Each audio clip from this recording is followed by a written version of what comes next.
কোথায় আউযুবিল্লাহ পড়বো আর কোথায় বিসমিল্লাহ পড়বো, অনেকে এই বিষয়টা পুরোপুরি ধরতে পারেন না যে আউযুবিল্লাহ কোথায় পাঠ করব আর বিসমিল্লাহ কোথায় পাঠ করব।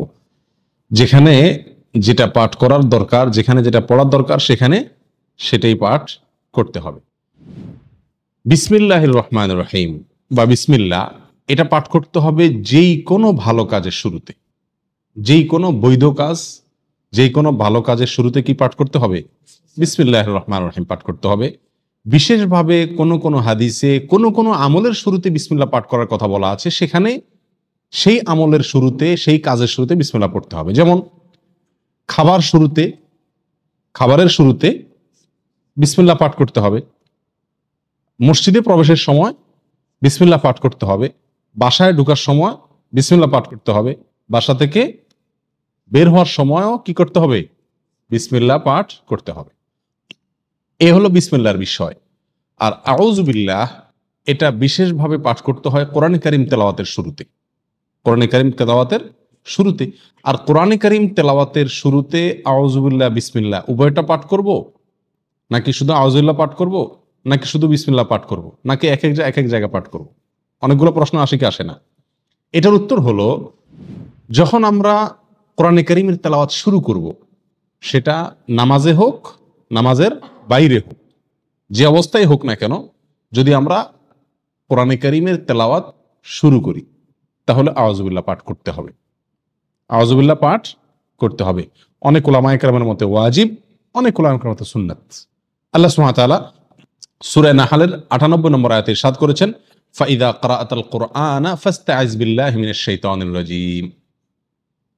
সুতরাং যখন তুমি কোরআন পাঠ করবে তখন তুমি বিতাড়িত শয়তান থেকে আল্লাহর কাছে আশ্রয় প্রার্থনা করবে, অর্থাৎ আউযুবিল্লাহি মিনাশ শাইতানির রাজীম পাঠ করবে। এটা হলো যখন কোরআন তেলাওয়াত করবে। তাহলে আমরা নামাজে যখন হাত বাঁধবো, হাত বাঁধার পরে সানা পড়ব, এরপরে আউযুবিল্লাহ পাঠ করব, কারণ আমাকে সূরা ফাতিহা পড়তে হবে।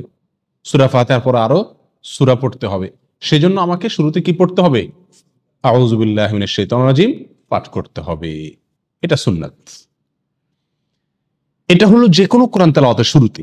আপনি যে কোনো মজলিসে একটু কোরআন তেলাওয়াত করতেছেন, আপনি একটা কোরআন আয়াত কোনো এক জায়গায় তেলাওয়াত করতেছেন, এমনি কোরআন খুলে তেলাওয়াত করতেছেন, যখনই আপনি কোরআন তেলাওয়াত করবেন, সেটা নামাজে হোক, নামাজের বাইরে হোক, আপনাকে কি পড়তে হবে?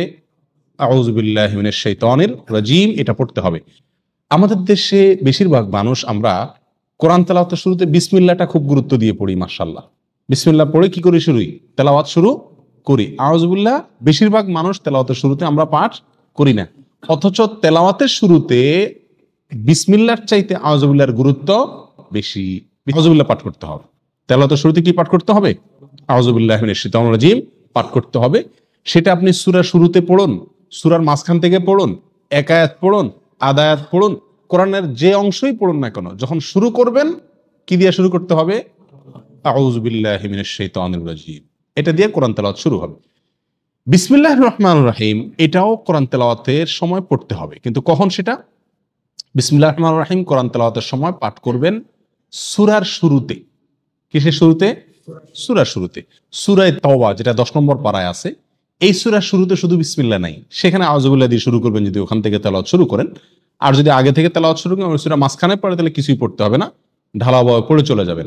আর অন্য যে কোনো সূরার শুরুতে, কথার কথা, আপনি নামাজের ভিতরে সূরা ফাতিহা শুরু করতেছেন, তাহলে সূরা শুরু, তাহলে এখানে আউযুবিল্লাহ পড়বেন, পরে আবার কি পড়বেন? বিসমিল্লাহও পাঠ করবেন। আপনি সূরা ইয়াসিন তেলাওয়াত করতেছেন, তাহলে ইয়াসিন ও কোরআন হাকিম পড়ার আগে আপনি কি পড়বেন?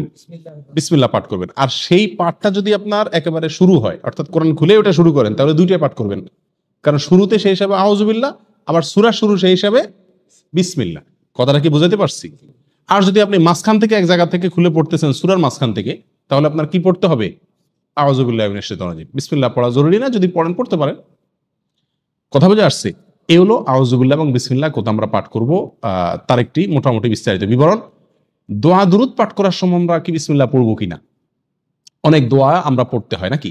সকাল সন্ধ্যার দোয়া জিকিরগুলো আছে, তারপরে খাবারের সময় জিকির আছে, দোয়া আছে, বিভিন্ন সময় কি আছে? অনেক দোয়া আছে। নবী করিম সাল্লাল্লাহু আলাইহি ওয়াসাল্লাম জায়গায় জায়গায় অনেক দোয়া শিখাইছেন। তো এই সমস্ত দোয়াগুলোতে বিশেষ করে সকাল সন্ধ্যার দোয়াতে বা আল্লাহর কাছে এমনি দোয়া করছি যখন, তখন কি আমরা বিসমিল্লাহ আউযুবিল্লাহ পড়তে হবে কিনা? উত্তর হলো না। এই সমস্ত জায়গায় আউযুবিল্লাহ বা বিসমিল্লাহ পড়ার প্রয়োজন নাই। কেন? কারণ হলো আপনি যে দোয়া পড়তেছেন ওই দোয়াটাই কি আল্লাহর নাম।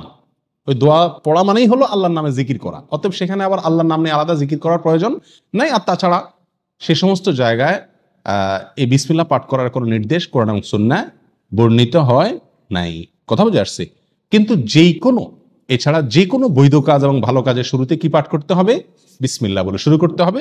হাদিসে আসছে নবী সাল্লাল্লাহু আলাইহি ওয়াসাল্লাম ইরশাদ করেছেন, কুল্লু আমরিন যী বালিন লাম ইউবদা বিবিসমিল্লাহি ফাহুয়া আবতার ওয়া ফি রিওয়ায়াতিন ফাহুয়া আকতা।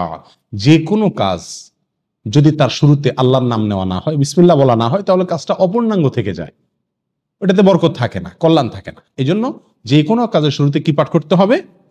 বিসমিল্লাহ পাঠ করতে হবে, যদি সেটা বৈধ কাজ হয় অথবা যে কোনো ভালো কাজ হয়। আল্লাহু আলাম।